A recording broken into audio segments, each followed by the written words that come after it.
Assalamu alaikum and welcome back to morEwish cuisine. Today I am sharing my family recipe. It's my mom's recipe of Bhuni Daal, which is also a split black gram.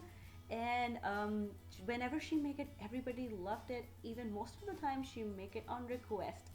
And today I tried using her recipe and thought to share it with you guys today. So without further ado, let's go and make it happen. So let's start our recipe with Bismillah. First I took mash dal, which is also called urad dal, wash it under running water for a couple of times, and then I soak it for at least 30 minutes. When you are ready to cook your mash dal, just throw away that water and transfer your dal into your cooking pot and add some clean water in there.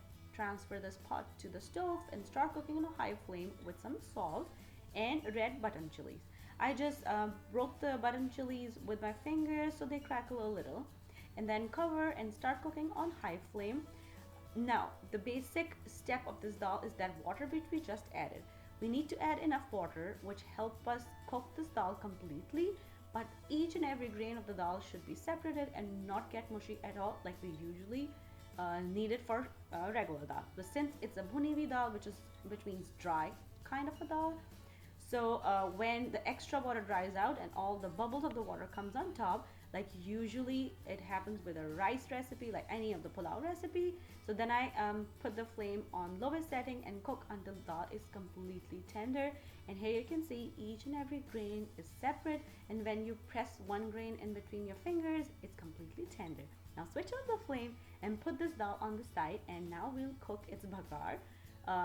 And then for that I am heating up some oil in a fry pan, adding some sliced onion and red button chilies, and cook the onion until they get nice golden color.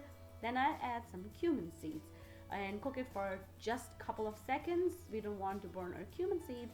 And then transfer this tadka, this bagar, onto our dal which I already dished out. Now, this dal have a rapport that it gets gassy and then give you a stomach trouble. For to avoid that, it needs lots and lots of ginger and mint leaves. I was out of fresh mint leaves, so I'm adding some dried mint leaves on top, and then your dal is ready to serve. It's usually enjoyable with regular chapati roti, but you can have it with naan or paratha. And if you're trying this recipe at home, please let me know how it turned out with you. And if you want to learn something else, let me know. Leave me a comment down below and I will try my best to make it happen for you guys. Once again, thank you so much for watching.